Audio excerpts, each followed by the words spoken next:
절을 먼저 읽겠습니다. 모세의 장인이며 미디안 제사장인 이도로가 하나님이 모세에게와 자기 백성 이스라엘에게 하신 일, 곧 여호와께서 이스라엘을 애굽에서 인도하여 내신 모든 일을 들으니라.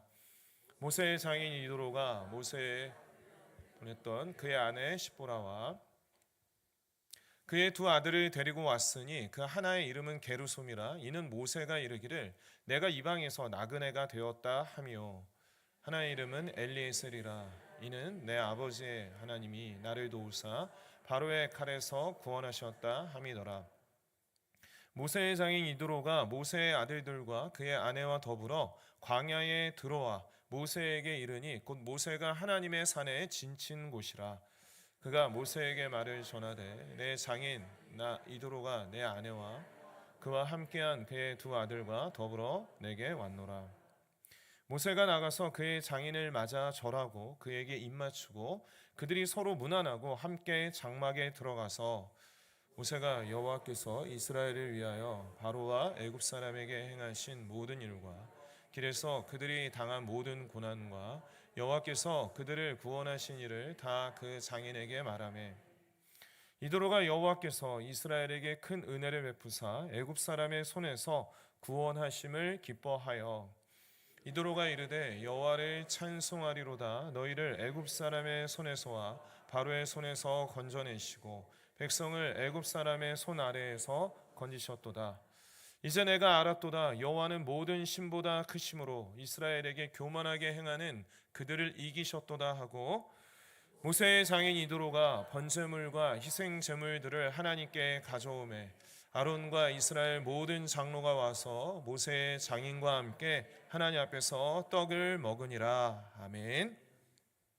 오늘의 말씀으로 모세의 전도 대상자라는 제목으로 하나님의 말씀을 함께 나누겠습니다. 우리 흩어진 화평 교회는 매 해마다 성탄절을 앞두고 흩어진 전도 축제라고 해서 우리 주변에 믿지 않는 가족들과 지인들을 초청하는 그러한 전도 축제를 하고 있습니다. 우리가 2주 전에 1차 작정을 했는데 우리 성도님들도 마음에 품고 있는 그러한 전도 대상자가 있으실 줄 압니다. 모세의 전도 대상자가 있었는데 그는 바로 모세의 장인 어른이었습니다. 이제 모세가 어떻게 언제 결혼하게 되었는지를 잠시 말씀을 드리면, 원래 모세가 애굽의 왕자였잖아요. 근데 애굽의 왕자였는데 어느 한날 그 애굽 사람이 히브리인을 치는 것을 봤죠. 근데 이 자신의 뿌리는 히브리인이기 때문에 자신의 형제요 동족인 그 히브리인을 치는 애굽 사람을 그냥 두지 못하고 쳐 죽이게 되고 모래에 감춥니다. 근데 그것이 탄로나게 되죠. 그래서 도망치게 되는데요. 출애굽기 2장 15절 말씀에 보면 바로가 이 일을 듣고 모세를 죽이고자 하여 찾는지라 모세가 바로의 낯을 피하여 미디안 땅에 머물며 하루는 우물 곁에 앉았더라 라고 했습니다. 모세가 도망친 곳은 미디안 광야, 미디안 땅이었습니다. 글쎄요, 며칠을 헤맸을지 모르겠고 정처 없이 그렇게 미디안 땅을 거니는 중에 어느 한날에는 우물 곁에 앉게 되었습니다. 그 우물이 이제 운명적인 만남의 그 장소가 되었는데, 거기에서 있다 보니까 마침 미디안의 제사장의 7 딸들이 그 아버지의 양떼를 데리고 와서, 양떼들도 물을 먹어야 하니까요, 구유에다가 물을 채워가지고 이제 물을 먹이는데, 모세가 보니까 그 옆에 목자들이 왔어요. 근데 목자들이 그 7 딸들을 막 쫓아내는 거예요. 그러니까 모세가 그걸 또 보고 이렇게 도와주게 된 거죠. 그래서 그 목자들에게서 이제 좀 보호해주고 해서 7 딸들이 양떼를 먹이고, 또 모세가 그냥 뭐 보호해 준 것뿐만이 아니라 일손을 빨리 도와줬던 것 같아요. 그래서 양떼들 물을 잘 먹이도록 도와주니까 집에 7 딸들이 딱 돌아가니까 아버지가 평소보다 좀 일찍 왔어요. 아니 오늘 좀 일찍 왔네? 라고 물어보니까 뭐라고 해요? 애굽 사람 한 청년이 우리를 도와줬다고. 목자들이 막 우리를 쫓아내려고 하는데 그것도 도와주고 양떼를 물을 먹이는 것도 도와줘서 일찍 왔습니다.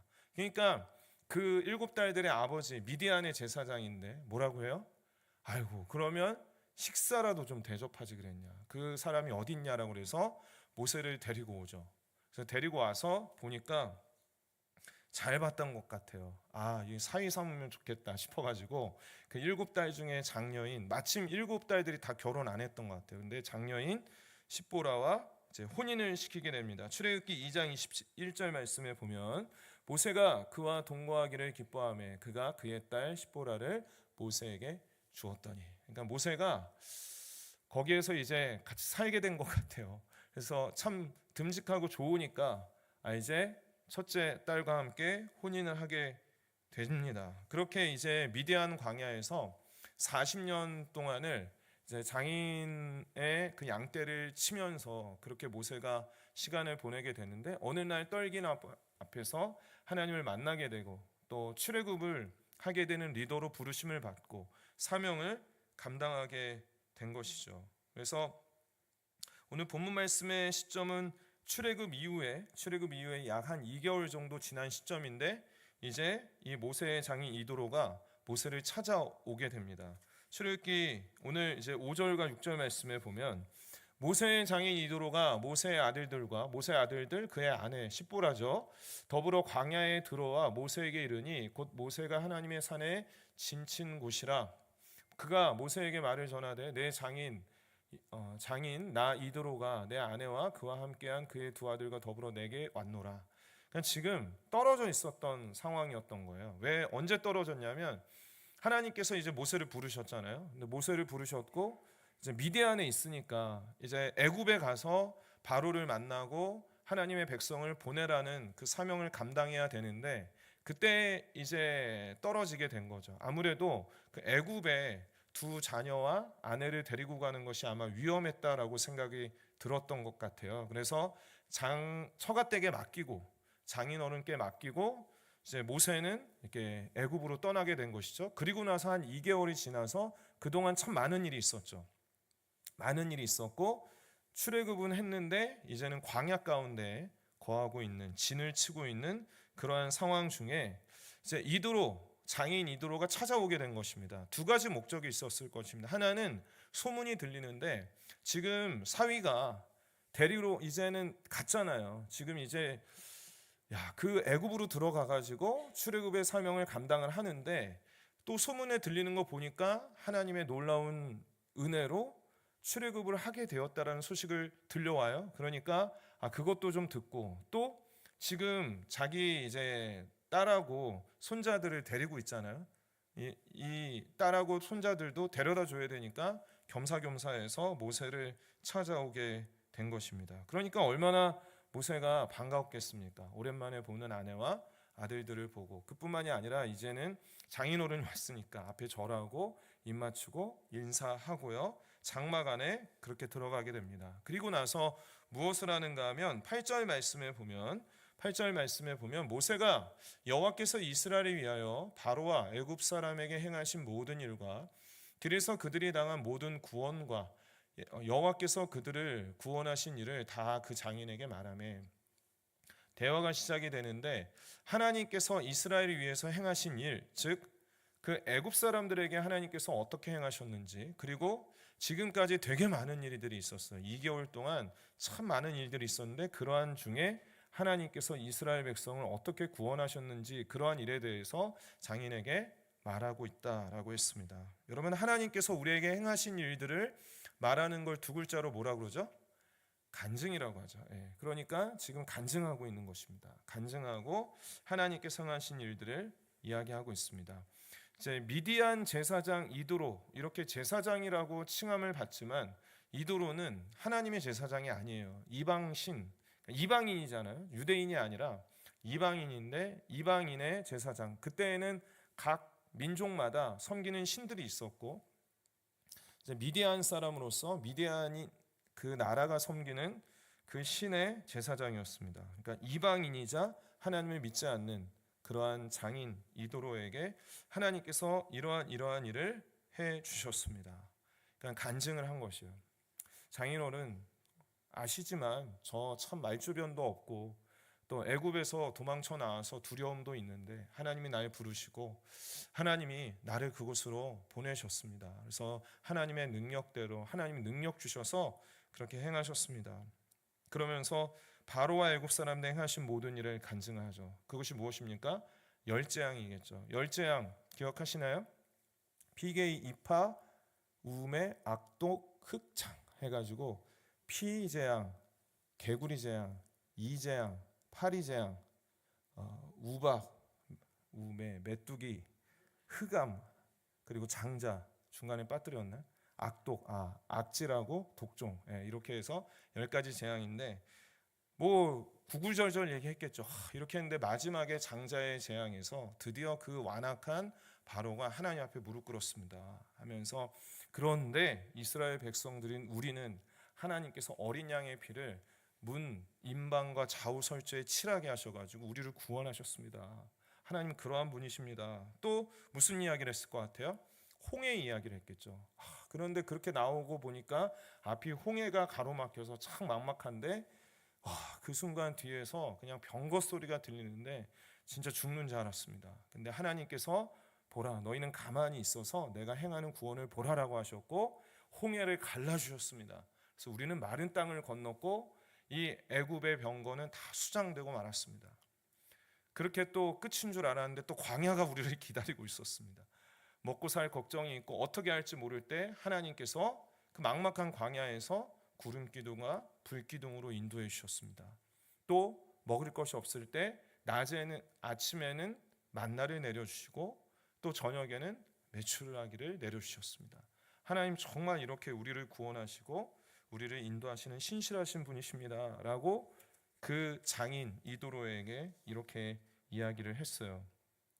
간증을 한 것이죠. 그러니까 이도로가 놀랍게도 이러한 고백을 합니다. 9절 말씀에 보면 이도로가 여호와께서 이스라엘에게 큰 은혜를 베푸사 애굽 사람의 손에서 구원하심을 기뻐하여, 이도로가 기쁨이 생겼어요. 그 이야기를 들으니까 이 구원에 대한, 그 은혜에 대한, 하나님의 은혜에 대한 그러한 이야기를 들으니까 너무나도 기쁨이 생기고 있어요. 그리고 하나님께서 행하시는 그 은혜를 모세의 그 간증에서 듣게 된 것이죠. 간혹 이 간증이라는 것은 하나님의 은혜를 드러내는 것인데 때로는 뭔가 그냥 뭐 성공담을 이야기하거나 세상의 어떠한 물질적인 성공에 대해서만 이야기하거나 아니면 자기 자신을 드러내는 잘못된 간증들이 간혹 있는데, 간증이라는 것은 무엇인가? 하나님께서 이러한 일을 행하셨다라는 일들을 이야기하면서 하나님의 은혜를 드러내는 데에 목적이 있죠.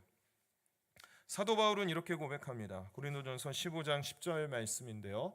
우리 모두의 고백되기를 원하는데 같이 한번 읽겠습니다. 시작. 그러나 내가 나된 것은 하나님의 은혜로 된 것이니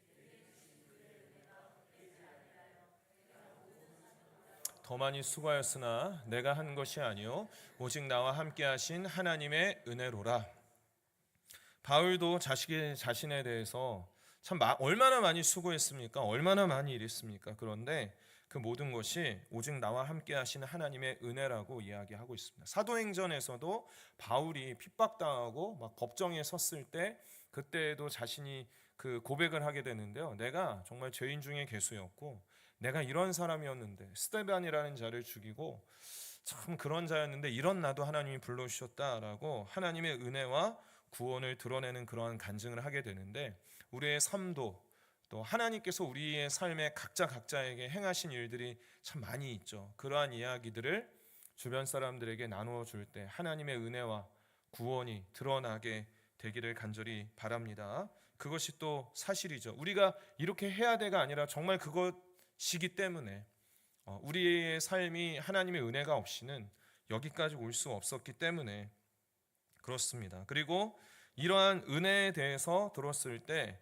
이도로는 그 전에는 경험하지 못했던 기쁨을 누리게 되었습니다. 기쁨을 가지게 되었습니다. 이것은 감정적인 세상적인 그러한 기쁨이 아니라 하나님만이 주실 수 있는, 특히 이 구원의 은혜를 깨닫게 되었을 때 너무 감사하고 너무 기쁘고 마음이 가벼워지고 그러한 충만한 그러한 은혜를 얻게 되는데, 이도로가 성령님의 역사죠. 하나님의 영의 역사로 그렇게 기쁨을 누리게 되었습니다. 이 기쁨은 무엇인가? 하박국 선지자가 찬양으로도 돼 있어서 너무나도 잘 아는 그러한 기쁨의 표현인데요. 이렇게 노래합니다. 비록 무화과 나무가 무성하지 못하며 포도나무에 열매가 없으며 감람나무에 수출이 없으며 밭에 먹을 것이 없으며 우리의 양이 없으며 외양간에 소가 없을지라도 다 최악이잖아요. 근데 나는 여호와로 말미암아 즐거워하며 나의 구원의 하나님으로 말미암아 기뻐하리로다. 무엇으로 말미암아 즐거워한다고 그랬어요? 여호와로 말미암아. 무엇으로 말미암아 기뻐한다고요? 나의 구원의 하나님으로 말미암아. 그래서 우리의 삶에 진짜 하나님으로 말미암아 기쁨이 있는, 여호와를 기뻐하는 우리 모두 되기를 간절히 바랍니다. 정말 그것으로 충만해지기를 바랍니다. 그래서 이도로가 이러한, 진짜 하나님이 그렇게 행하셨구나, 하나님이 구원의 하나님이시구나 라는 것을 깨닫고 기뻐하면서 이렇게 이제 고백하게 되죠.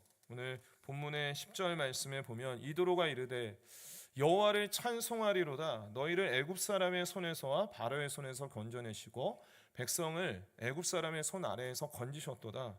놀라운 장면입니다.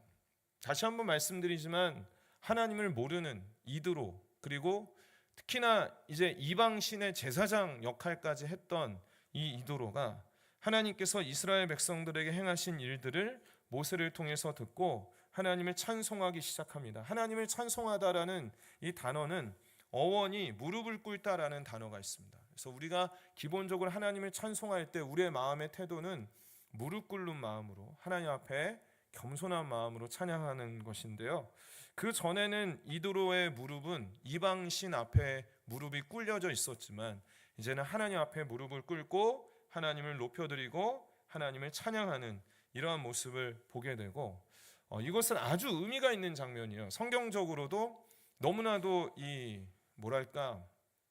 기념비적인 사건이라고 할까요? 지금 성경이 이제 창세기부터 보면 출애굽기까지 얼마 오지는 않았지만 여기까지 이방인이 구원받은 경우가 없어요. 그리고 상상조차도 못해요. 그런데 여기서 보니까 이제는 이방인, 게다가 이방인인데 이방신의 제사장인 이도로가 하나님 앞에 돌아오고 있는 이 장면, 최초의 전도의 장면이자 최초의 이방인의 회심 장면이고, 나중에도 어떻게 됩니까? 신약에 와서도 유대인들은 여전히 이방인이 구원받는 것에 대해서 적응이 안 되고 받아들이지를 못하는데 성경적인 근거가 되는 것이죠. 구약 성경에서도 이방인 이도로가 하나님 앞에 돌아오게 된 것, 하나님을 찬송하게 된 것, 그리고 우리가 예수님을 믿으면 그 누구든지 다 구원을 받게 된다라고 우리가 알 수 있는 아주 성경적으로도 신학적으로도 아주 의미 있는 장면이 이도로가 이렇게 하나님 앞에 믿음을 고백하는 그러한 장면입니다. 그리고 11절 말씀에 또 이렇게 고백합니다. 이제 내가 알았도다. 이제 비포와 애프터가 달라진 거죠. 이제 이 기준으로 해서 그 전에는 내가 하나님 몰랐는데 이제는 하나님 알게 됐다. 그 전에는 하나님이 나의 신이 아니었고 나의 하나님이 아니었는데 이제 나의 하나님은 바로 그 이스라엘의 하나님, 전능하신 하나님이시다라고 이렇게 하나님을 알게 되었도다. 여호와는 모든 신보다 크심으로, 이것이 이제 비교급처럼 표현이 되어 있지만 특정한 비교가 없기 때문에 최상급의 의미를 가지고 있어요. 그래서 하나님이 가장 크신 분, 하나님이 가장 높으신 분, 하나님이 가장 능력과 위엄이 크신 분, 그분이 바로 하나님이심을 내가 알았다라고 이렇게 믿음을 고백하고, 이제 내가 알았다라는 것은 신앙의 어떤 결단이죠. 이제는 내가 하나님을 섬기겠다, 이제는 내가 하나님을 믿는 삶을 살아가겠다라고 이렇게 고백하고 있습니다. 또 여러 가지 제가 해석들을 살펴보니까 이제 내가 알았도다 이 말을 또 모세하고 대화 중에 하고 있잖아요. 그래서 그 어떠한 대화 중에 모세에게 하는 이야기를 하는 그 전하는 말도 있을 것이다 라는 그런 성경학자의 해석이 있는데, 저도 일리가 있다고 생각이 들어서 좀 소개를 해드리면, 지금 이방인인 이제 그 장인 어른이잖아요. 장인이잖아요. 이는 모세에게 참 하나님을 섬긴다고 했을 때 이해하지 못했는데 이제는 내가 알겠네.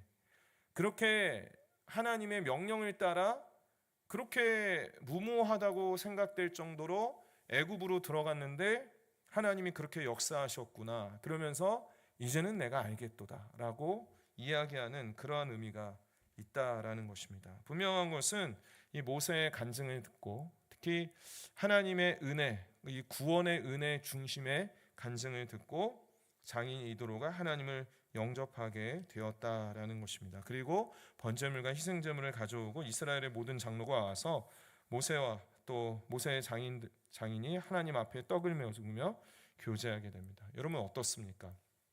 참 아름다운 장면이죠. 저도 전도 대상자가 있고 우리 성도님들도 각자 전도 대상자가 있는데 공통점은 아마도 그걸 것 같아요. 막연하다. 언제 돌아올까라는 생각이 드실 것 같습니다. 그런데 여러분, 막막하고 두려운 마음이 있을지라도 절대로 포기하지 마십시오. 지난 1년 전 전도 대상자 작전 카드에 혹은 5년 전에 전도 대상자 작전 카드에 적었었는데 또 하나님이 이번에도 뭐 적어야 의미 있을까 생각되는 분들이 있을 수 있어요. 그러나 또 적고 기도하고 하나님 앞에 구하십시오. 왜냐하면 예수님께서는 전도에 대한 삭스를 이미 주셨다라고 했잖아요. 그래서 뿌리는 자나 거두는 자나 지금 열매를 못 본다 할지라도 뿌리는 자로서의 감당할 수 있고 또 어느 순간에는 우리가 또 거두는 자의 역할도 감당할 수가 있는데 그 모든 일들을 하나님께서 하시기 때문에 우리의 할 일들을 하고 이 사명을 함께 감당하게 되기를 원합니다. 모세는 내가 이렇게 놀라운 일을 행했다라고 말하지 않았습니다. 내가 이스라엘을 이끌고 여기까지 왔다라고 하지 않았어요. 하나님의 은혜가 우리로 하여금 애굽에서 나오게 했고 하나님의 은혜가 우리를 살려주셨고 하나님의 은혜로 말미암아 여기까지 왔다라고 그렇게 고백했을 때 이 한 사람 한 영혼이 이방인이 하나님 앞에 돌아오게 되는 은혜를 보게 됩니다. 여러분 우리가 하나님의 은혜를 드러내는 삶을 살아갈 때 하나님께서 우리를 사용하시고 전도의 도구로 사용하시고 우리를 통하여 복음이 전해질 줄을 믿습니다. 우리 사도행전 16장 31절 함께 읽고 함께 찬양하겠습니다. 사도행전 16장 31절 함께 읽습니다.